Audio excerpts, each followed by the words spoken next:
This podcast is part of the Deluxe Edition Network.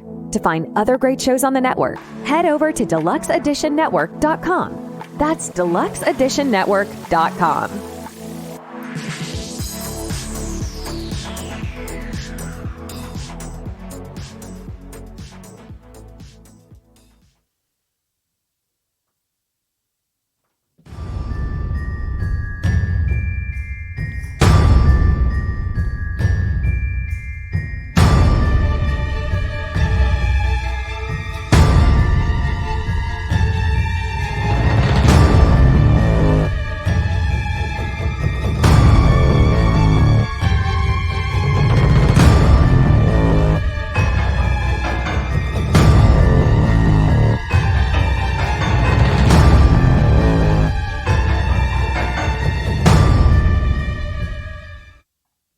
Hello everyone and welcome to World Shocking Stories. I'm Denise and with me as always is my soulmate and partner in this roller coaster we call life, Brad. Hey everybody. So just so you guys know, we're doing two shocking stories back to back because we want to alternate our weeks.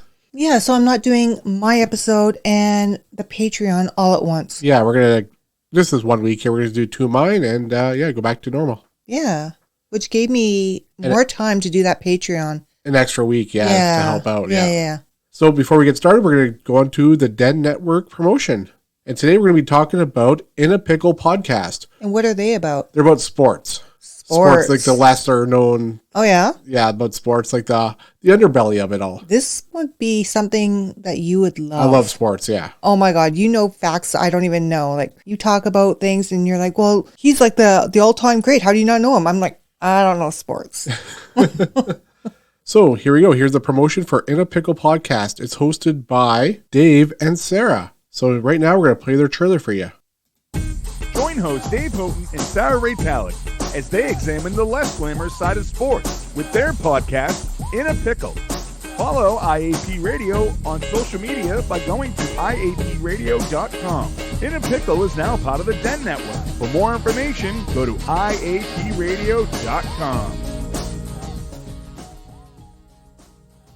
Yeah, so in the month of February, the two promotionary podcasts are actually us and another one called Spoil My Movie, which we promoted last week. Right. So we're not going to promote ourselves. We're going to promote somebody else, obviously. Oh, heck no. Of course we're going to promote other people in the den. Yeah, so we're just going to promote In A Pickle. And if you guys like sports, then you go check them out. We'll put all their stuff in our bio, their info. Yeah. I was bobbing my head listening to the music. Yeah. It's kind of catchy. Yeah, so I think we're ready to start this episode. We're doing the Tunguska event. It's a little bit different from what we normally do. It's more of a unexplained happening that happened in the early 1900s. And it has so many mysteries, theories, and conspiracies. Yeah. Nobody really knows what actually happened. Everybody has an idea what happened. But right now, I mean, if you heard of it, you've heard of it. If you haven't, you haven't. Mm-hmm. It happened a long time ago. And so we're just going to cover this one. It's a little bit different from what we normally do around here. It's not really true crime. It's more of a history one. And trust me, I love history. But we're doing everything. Yeah. The true crime is more of my genre. Yeah. You're everything else. I like history, paranormal. I like everything. So I like to dip my toes in a little bit of everything. Something that makes me raise my eyebrows. Yeah. I like what happened? I like listening to these new things too. Yeah. If you don't like listening to, these ones here and just like the true crime stuff, I mean, we put them out every second week. So we'll have one out next week. We will. I'm already researching it. Yeah, if you want 100% true crime, they'll go to our Patreon. It's all true crime there. We're doing Black Widows right now. Oh, I just finished one. Researching it? Yeah, and oh my gosh. It was crazy. And I've been wanting to do that one for such a long time. So I was thoroughly excited when you had that on my list. Yeah, it's a good one. I've never really heard a lot about this one. It's good. Yeah. I can't wait to hear it. You'll hear me talk next week. Today, I get to hear you talk. Yep, today is all me. Yep. You ready to start this thing? I am. So today, we're going to take on an unsolved event in Russia. There are a few theories of what happened, but in the end, there's no real answer. The explosion erupted in the early 1900s that left 80 million trees flattened over an area of 2,150 square meters from fire. Kilometers, not meters. Did I say meters? You did. Oh, kilometers. It's pretty big. Yeah, from fire and pressure waves. Yeah, it's huge. Yeah, that was. I was even looking at kilometers. For some reason, I just shortened it. Yeah, whatever. But the size of it was Greater London. So it was like bigger than London. Yeah. There were eyewitnesses to the event that say at least 3 people perished. We are heading to Podkamennaya Tunguska River in Russia, and the event is known as the Tunguska event. It was a 12 megaton. Not Megatron? No. We're not talking about... No. Robots in disguise? Yeah. No. Okay. No. So it was a 12 megaton explosion that is cited as an impact event, but there's no crater to support this. To give an idea of the size, it was said that it was the size of 1,000 Hiroshimas. The general idea is that the object disintegrated around 5 to 10 kilometers above ground, so there's no impact crater to remain. Not meters, right? Kilometer. I said kilometers this time. I'm just making sure. Oh my Lord. Just making sure. Throat punching already. But We just began. I know. But already. 1,000 Hiroshimas? 1,000 That's Hiroshimas. huge. Isn't that crazy? Yeah. So, yeah, now it's your turn. Okay, so 114 years ago, the largest asteroid impact in recorded history struck on a warm summer morning in Siberia, Russia. Now, we observe Asteroid Day each year on June 30th. That's the anniversary of what was known as the Tunguska explosion. See, I didn't know that we had an anniversary of it, Neither did I. but apparently there is. Yeah, and it's weird too because when it initially happened, nobody actually went in to see the site for years later. But you'll go into that after. I will, yeah. But yeah, it was, I guess they couldn't get into it at first It was or something. so I can't remember. secluded, yeah. The explosion happened over a sparsely populated northern forest land above the Podkamennaya Tunguska River. What you said earlier, it was present day Krasnoyarsk Krai. Podkamennaya. Yeah. And then... Krasnoyarsk. There's Krasnoyarsk. Yeah. Oh, yeah, Arsk. Yeah, Yeah. Krasnoyarsk Krai. Yeah. So we're in Russia, and I'm sorry. You're butchering it. And I'm not going to edit this out either. Completely butchering No, it. I'm going to keep this in there because... But respectfully, it's really hard. It is very hard. But yeah, we're not going to edit too much about this one because we want to butcher these names a little bit. No. And see what we go through. No. Okay. We just want to be more of us. Yep. The Tunguska event is labeled as the largest impact on Earth, even though prehistoric impacts were much larger. Well, yeah. Like what killed the dinosaurs. Yeah.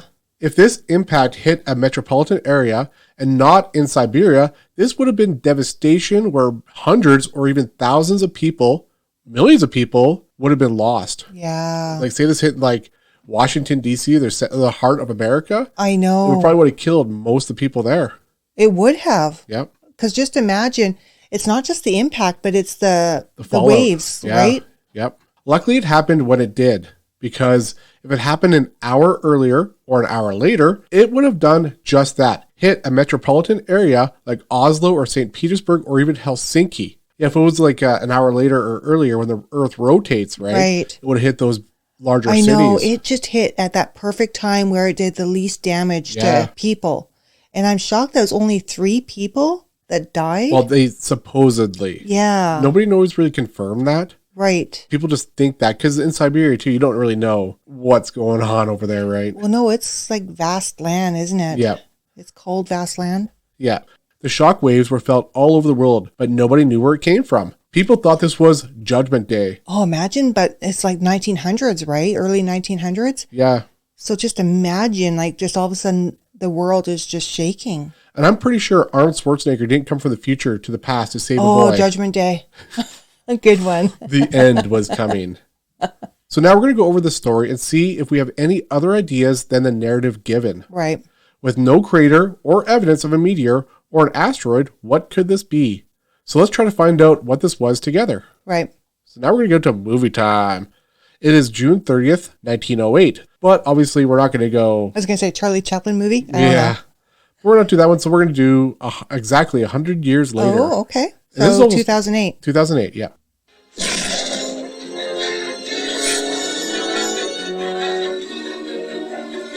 Beetlejuice. Beetlejuice. Beetlejuice. It's showtime.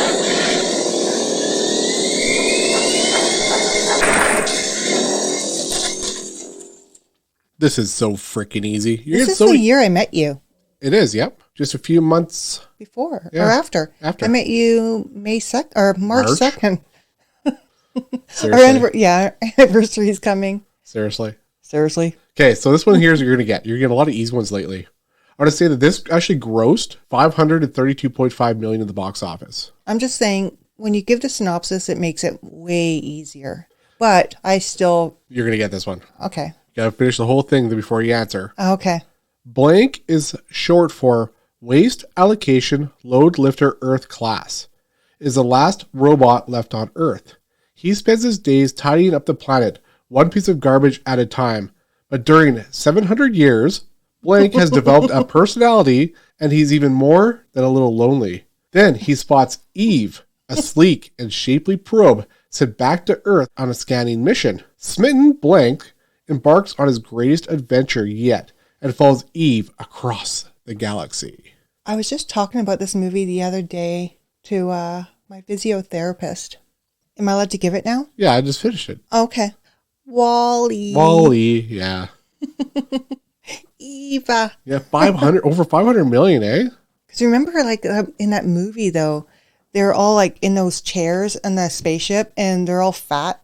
Like, everyone's just plump because they don't have to walk anymore or do anything. I only watched it once and I don't remember it. Oh, really? Yeah. Oh, okay. I was just like, man, that's the life right there. Yeah, I think we watched it together and that was it. Okay. We might have watched it. Yeah, we watched it together probably. Well, guess what I'm going to do? What? Put it on my list. No, you're not. Yeah, I am. Because you guys don't watch, animated movies. No, You and Braden both don't care about them. I love animated movies. Well, you can watch them on your own time. No, I'm going to put it on my list. It's going on my movie list. So on June 30th, 1908, and just after 7 a.m., men and women in the hills that are northwest of Lake Baikal witnessed a blurrish light as bright as the sun in the sky. It was leaving a thin trail behind it. Makes you think of a comet or something. Exactly, yep. Looking toward the horizon, there was a flash followed by a cloud. The landscape immediately turned red, glowing with fire. Imagine seeing that. That would be freaky. Like Friday, too. If this was a Friday, it'd be crazy. Freaky Friday. 10 minutes had passed with a sound that the witnesses said sounded like artillery fire. So that would have been crazy. Like, you would have thought that, like, World War I again, I guess, with that time would be. Yeah, it would be, wouldn't it? Yeah. Right after the sound, a shock wave was produced, which was so strong it knocked people off their feet and broke windows that was as far as hundreds of kilometers away. Airwaves of this were felt in Germany, Denmark, Croatia, and even the United Kingdom. That's pretty freaking big. Yep. As far as the West Indies also reported that they felt the waves. Wow. It was reported that it reached a 5.0 on the Richter scale. Oh, isn't it so sad with the whole Turkey and Syria earthquake? Yeah. Holy. I've been watching this so much on the news, and there was babies being born under the rubble. I know. Being pulled out, and they're still alive today. Yeah, I've been trying to 94 hours later. Yeah, Sorry, but yeah, it's all good. I've been trying to keep an eye on that stuff too, but I've been working so much lately. It's hard to keep that to look at that stuff. It's holy. Oh, it's just so sad. Oh, it is. That is devastating. Yeah. So now, after this explosion, for 3 nights, there were reports of photographs being taken at midnight without the bulbs in their cameras because the sky was so lit up. They thought this was happening because the sustained glowing effect was light passing through high-altitude ice particles that were formed at low temperatures. This area where the blast happened was so remote that there was no expedition immediately following the blast. That's what you're saying earlier, yeah. It took over a decade for the first expedition to the site. Isn't that crazy that such a huge explosion happened and it flattened such a large area and a decade before anyone went in there to investigate? Yep. And you know who did? No. His name was Leonid Kulik. He was a Russian mineralogist and he was assigned to lead the team in 1921. 13 years after the blast touched down. Crazy to me. I guess they don't have like the technology they do nowadays to just travel. They're going on horses and carriages and stuff like that. Exactly. And this is in like the deep Siberian wilderness too, where it's freezing. Cold, yeah. You got the woods are like, it's hard to navigate through. I think it's marshland and everything. So this first expedition actually never visited the impact site. Oh. He did, however, talk with the locals who had eyewitness accounts to what happened, which he is led to believe was caused by a giant meteorite. Makes sense. The locals believed that an angry god caused the disaster and that their god, named Ogdi, was known to kill animals and smash trees. So they were reluctant to talk. They're scared. Yeah, now you lost me. Why? Because a god did this? Yeah, belief system, yeah.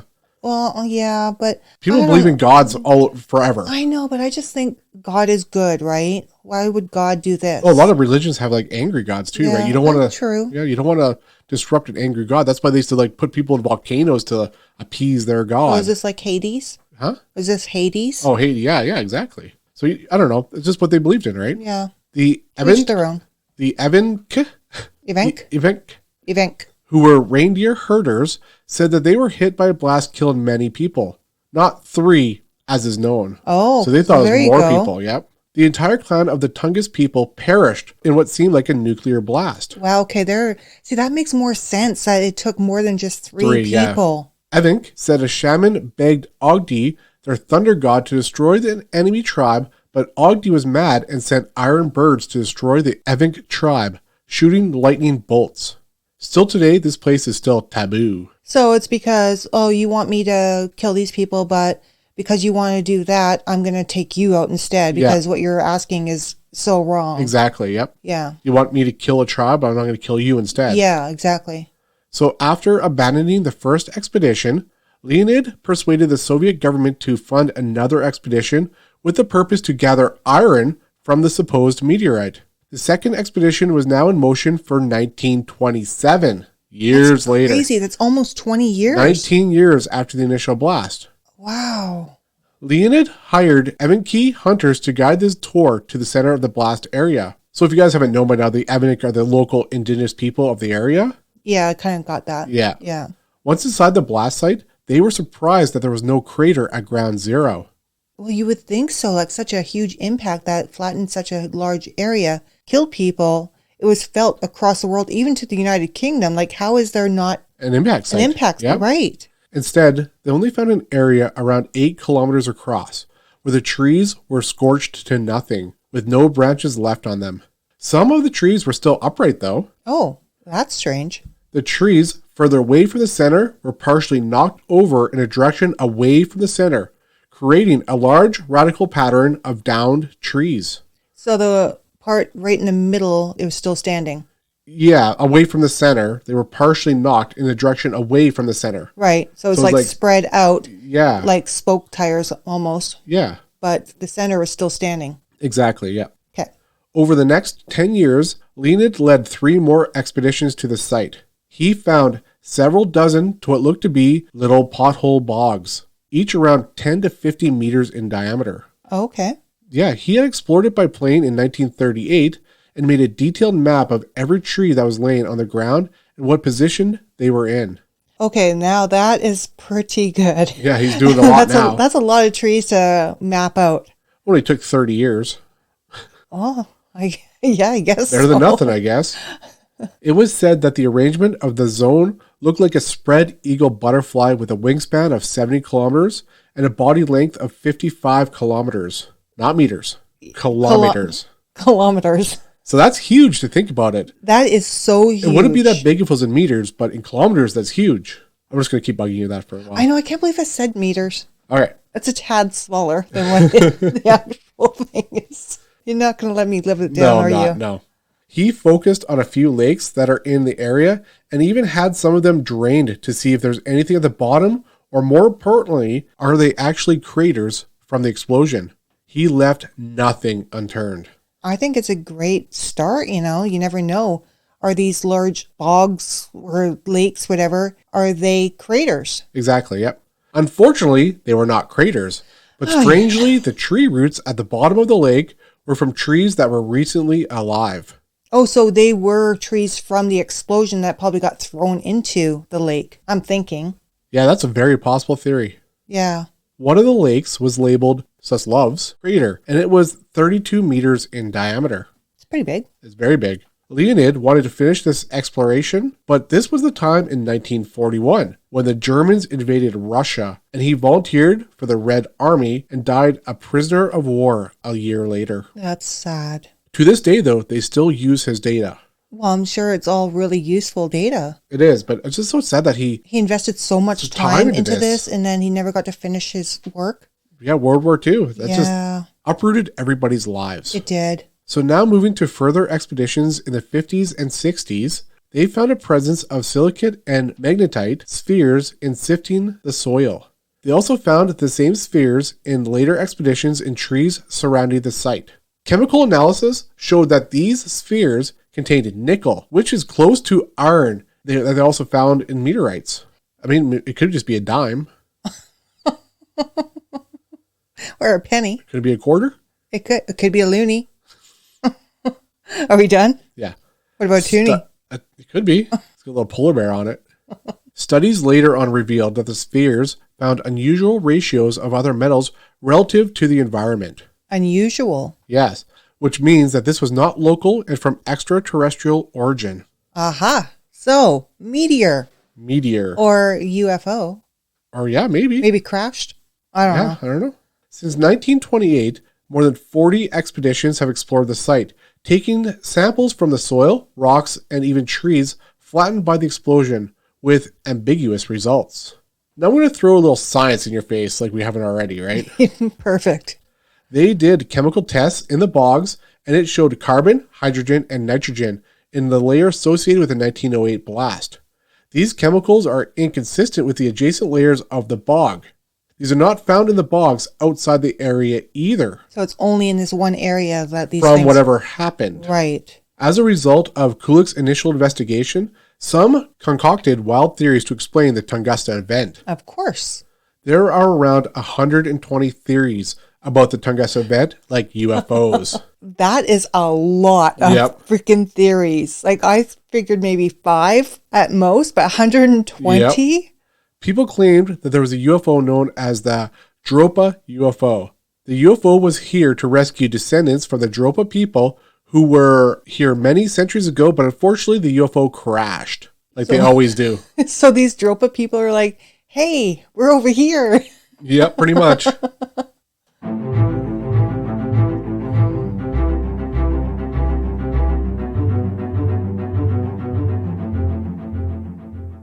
Have you ever thought about starting a podcast, but you just weren't sure how to even start? That was us too. We love listening to podcasts and always thought, hey, what if we started one too? That's when we found Buzzsprout and haven't looked back since. With Buzzsprout, they made it so easy. To start, you don't need all the expensive gear. If you have a recording device and a quiet space, then you're on your way to creating a great podcast. But if you do want to get the best that's available, then let us assure you, Buzzsprout can help with that. They provide so many tools and resources to help guide you along the way. So now that you've signed up with Buzzsprout and used the link that we provided in our show notes, after 2 months of your subscription, you will receive a $20 Amazon gift card. You have now joined hundreds of thousands of others and became a podcaster, and you will be heard all over the world on all major platforms like Spotify, Apple, Google Podcast, Amazon, and many more. So what are you waiting for? Today is the day to come join us on the adventure of a lifetime and watch your number of downloads grow with the up-to-date location tool to see exactly where your audience is. This is where the magic begins. Come join us on Buzzsprout, where starting a podcast is made easy.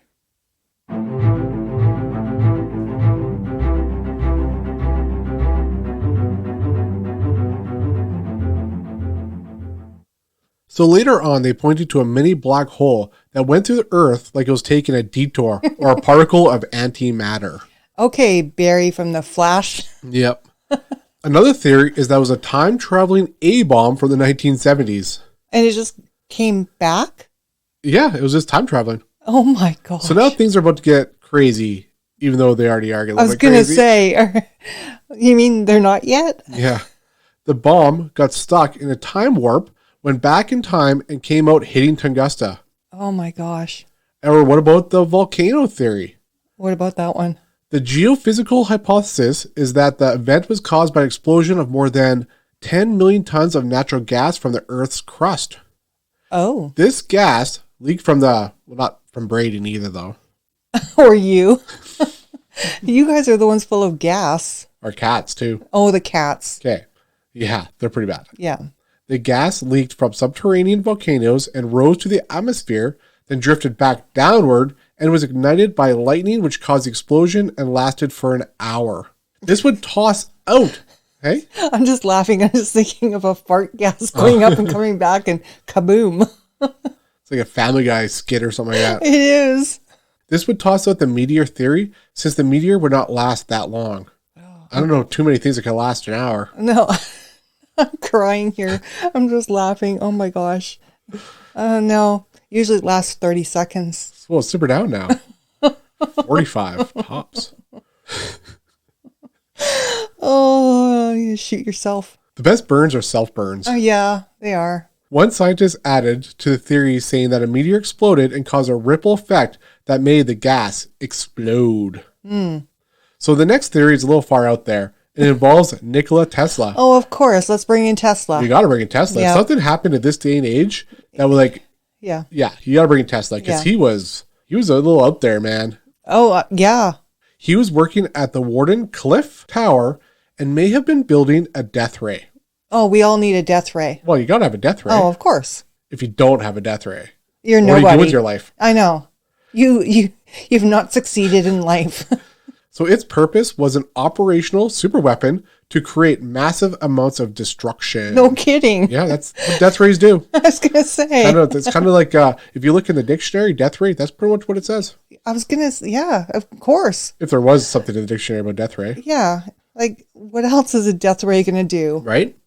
So reports are that he started working on this in the early 1900s, but never actually completed anything close to this until later in his career. It was called Teleforce. So he actually completed it. They say, yeah. Yeah, I don't know. It's like Austin Powers. Oh, the laser.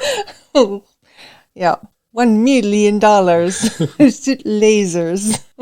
Okay. Okay, I'm sorry. Not really. This was supposed to be meant for defense and not for offense. The plan was to eliminate war altogether, and it was known as the Peace Ray. Peace Ray, Death Ray, Tomato. Yeah, exactly. It's all the same, man. Yeah. It was a charged particle beam that was supposed to wipe out armies and bring down 10,000 enemy aircrafts at around 200 miles away. That sounds very peaceful. I was about to say that. That's not very peaceful to wipe out a whole army. Oh, I know. It's the peace ray. Yeah. Let's kill people with this peace ray. Later, Tesla would say that the Teleforce was purely in the concept stage by assuring his audience that he indeed built and tested this device. But was he telling the truth? And was the test the reason Tunguska happened? In 1991, the first of the Western scientists to investigate the area were from Italy. They concentrate on the large lake, Checo Lake. Checo. The lake is 5 miles from the epicenter and may be the result of a chunk of meteorite. It lies in the same trajectory as the blast. Some studies believe the age of the lake is the same as the event, but other studies say this lake is much older. Probably, I would think that the people that don't want to believe in this theory are going to say, no, it's older. It's older, yeah. So Giuseppe Longo believes that the Tunguska was caused by an explosion of a meteorite or comet in the atmosphere, having completely disintegrated, leaving no debris from the cosmic body on Earth. But some large fragments may have left craters like that of Checo Lake. I love that name, Giuseppe. I know it's a good name, right? Oh, it just rolls off the tongue, Giuseppe. Longo. Oh, I'm here for a long time, not a short time. it does sound like pretty like, ooh la la. Okay, simmer down now. A little hot and bothered over there. Well, with a name like Giuseppe, yeah. You know, like Brad. Brad. B-Rad. So the lake is an inverted cone, 50 meters to 350 meters with a flat bottom, but nothing has been found yet. In fact, the Tunguska event basically did happen again, just on a smaller scale on February 15th, 2013. Oh. The Chelyabinsk meteor, 1,500 miles or 2,400 kilometers to the west, but unlike Tunguska, they were able to find particles right away. Okay. What scientists have concluded was that Chelyabinsk was most likely a stony asteroid the size of a 5-story building that broke apart 15 miles above the ground. Oh, they are so lucky it broke apart. Yep. Because a 5-story building? Yep. This generated a shockwave equivalent to a 550 kiloton explosion. That's big. That is so big. The explosion's shockwave blew out roughly 1 million windows and injured more than 1,000 people. Fortunately, the force of the explosion was not enough to knock down trees or structures. Per current understanding of the asteroid population, an object like Chelyabinsk meteor can impact the Earth every 10 to 100 years on average. That's a scary thought. Yep. This is what most likely happened with the Tunguska event. Imagine if it didn't break apart and this was supposed to happen every 10 to 100 years. Yep. And imagine doing it in a rural city. Like you put that in like Vancouver or Toronto or I don't know. Well, I go other than New Canada. York? New York, LA. Sure. Anywhere. Anywhere. Sydney, Australia. Sydney, Australia. Okay. A little Aussie. A little Aussie. The stony iron asteroid, approximately 650 wide, traveling at a speed around 33,500 miles per hour, never struck Earth but exploded 3 to 6 miles above Earth's surface, causing an air burst. So this is enough to cause a huge impact on Earth and potentially kill millions of people.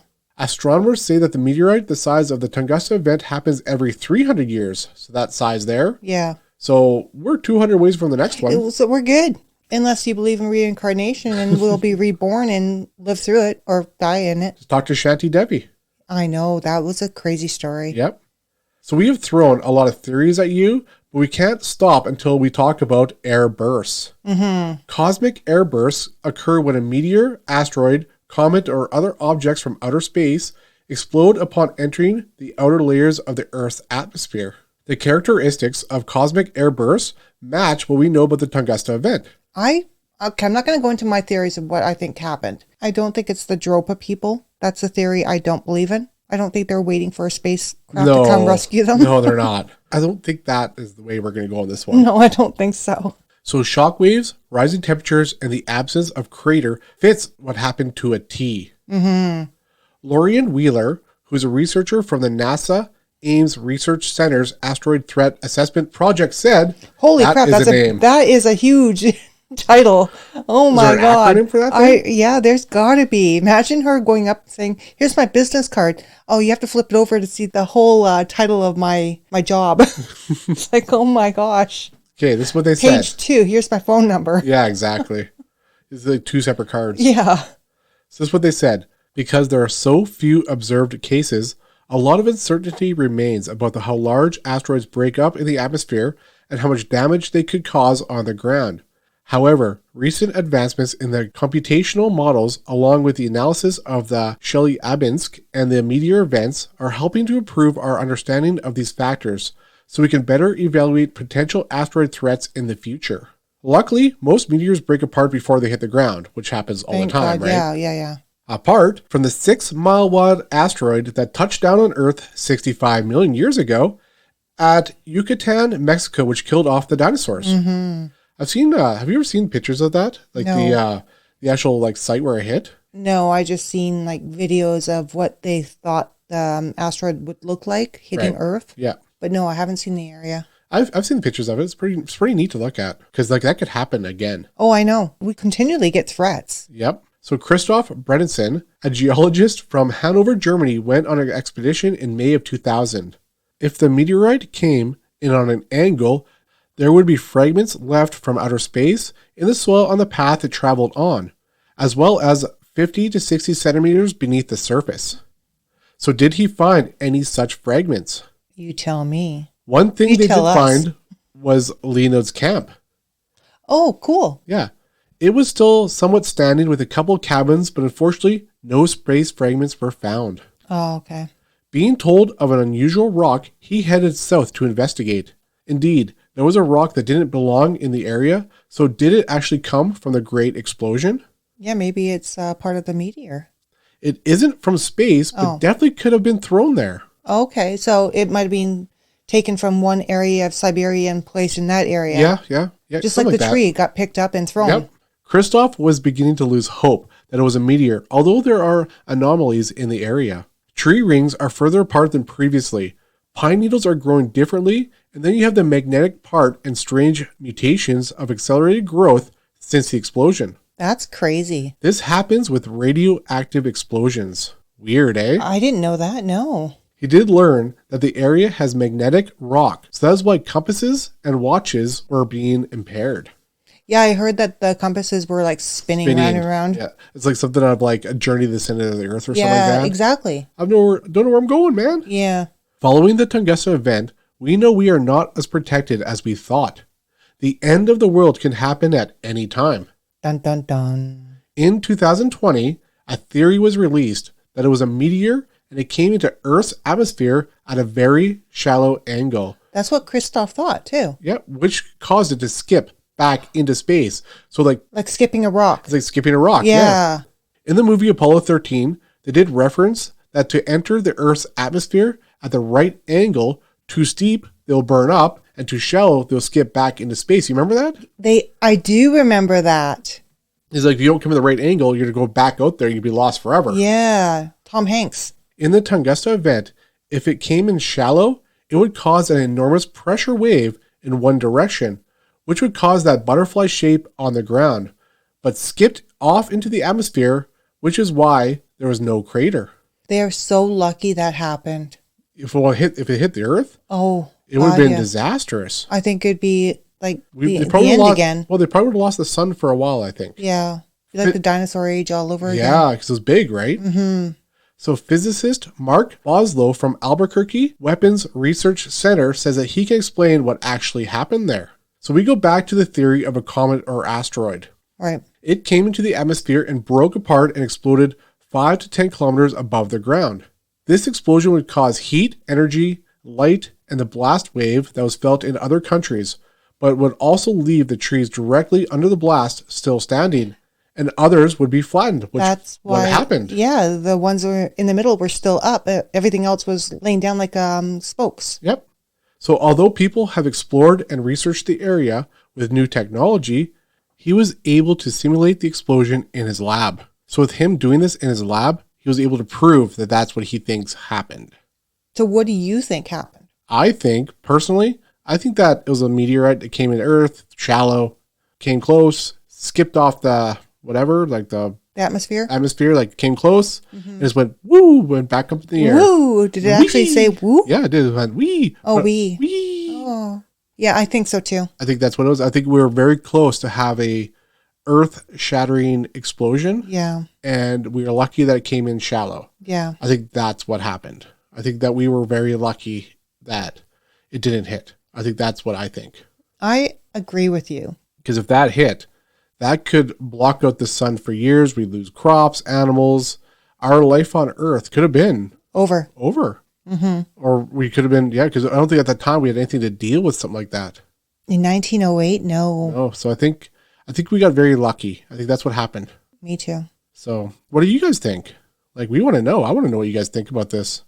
It's a little bit different case for us, and I wouldn't mind hearing what you guys want to say about this. Like, we usually do true crime or disappearances or a little bit of other stuff, but what do you guys think about these types of cases? Well, we do mysteries. Yeah, it's a mystery. This is definitely a mystery. Yeah, it's definitely a mystery. So, yeah, what do you guys think would happen if what's your idea? Do you think it was aliens? Yeah, do you think that they're waiting for their rescue? Maybe. Do you think that there was a black hole that went right through Earth? Possibly. Do you think that it was an A-bomb that got lost in time travel and came back and hit Earth? Yeah, possibly. Time travel exists. Right? Mandela effect, right? Yeah, it does. All right. Well, I think that's going to do it for us today. I think so. So, yes, go check out the In A Pickle podcast. And you can find us at worldstruecrime.com. You find it all there. If you want more crime-related cases, we're on Patreon. And we're doing Black Widows. And I think that's all. I think we were talking about doing a giveaway too, weren't we? Oh, yeah. We're going to do a giveaway. We're going to order some stuff. We're ordering some stuff because it's our 1 year coming up. Mm-hmm. Very, very soon. And people that rate and review, they're going to go into the draw, right? Yeah, we'll post everything on our socials. But if you rate and review our podcast, screenshot, preferably 5 stars, but any star will do. Well, if you're going to give us a 1 star, you're not going to get shit, man. Sorry. Not sorry. Okay, yeah. So if you rate and review us, you send us a screenshot anywhere you can, even through our website, stuff like that, to show that you've done it. We're going to put you in a draw, and we're going to be giving away, we don't actually know yet, but it's a bunch of merchandise probably. We don't know. We're going to order some stuff. Yeah, gift basket of something. Yeah. I was thinking maybe a shirt, but depending on who wins, maybe we'll ask what size they want. Maybe, yeah. That's an idea. What's an idea? We're going through it right now. We're working looking it at out. water bottles and stuff. Yeah. Just a whole bunch of stuff. I don't know. We'll see. Figure it out, We'll figure yeah. it out. We're thinking about ordering some stuff, and then we'll send it to whoever wins. Yep. If you guys want some merch, stay tuned. Check out our socials on Instagram, Facebook. Hopefully they bring pricing of mailing down because I still have a package to send to Michelle. In Australia, yeah. I do. It's sitting there and I'm like, okay, everything's got to be, expiry date's got to be over 6 months. Yeah. And I'm like, okay, now we got to start eating this stuff and restocking it. Yeah. Does it cost, like, how much did you get there? Like $200 or something? It was $200 to send it to Australia. That's crazy. But we do have some heavy things in there, but still, I think it was 3 kgs, Wow. the weight. Yep. And yeah, it was like 148 before taxes. Okay. It was insane. Yeah. So, yeah, keep So following Michelle, us. we still have your stuff. Yeah, it's coming, though. So keep following us for our giveaway, and hopefully, yeah, we'll get that on the go as soon as possible because our 1 year is coming up. It's very exciting. Mm-hmm. I know. I can't believe it's been a year. It's been a year. It's been a fast year. Holy. Beth and Bailey were just talking about having their 1 year from True Crime B&B. Yeah. And now we're on We ours. grew up together. Yeah. We grew up with a lot of people on our Instagram that socials, we're yeah. friends with. And it's just crazy how we're all coming up to the year now, right now. Yeah. I'm so proud of everyone. Yeah. Because we all started almost the exact same time. We're all Yeah. friends. Yeah. It's really cool. Yeah. All right. So I think that's going to do it for us today. Yep. Poker night tonight. Poker night tonight. Hangover So, Brad tomorrow. Yep. But I'll be reading. Yeah. We're going to be doing the Patreon episode tomorrow. Yep. Because today is Saturday It and is. tomorrow's Sunday. And I'm always hungover on Sundays. I know. That's why I'm reading today, this one. Yeah. I can't wait till poker nights are done. A couple more It's weeks. a bad trend that you have. I just like vodka. Somebody's got a problem. I just like vodka. Costco vodka. Costco vodka with a little clamato, a little hot sauce, you know, A little a clamato. little clamato, a lot of vodka, a lot of vodka. Oh, and then we won last week. We actually tied. We did. We were playing so late that Brad and we ended up splitting the winnings. Yeah, I was major chip lead though. But you were major drunk, so we'll see how that went. I was still chip leader I don't know about by that. a lot.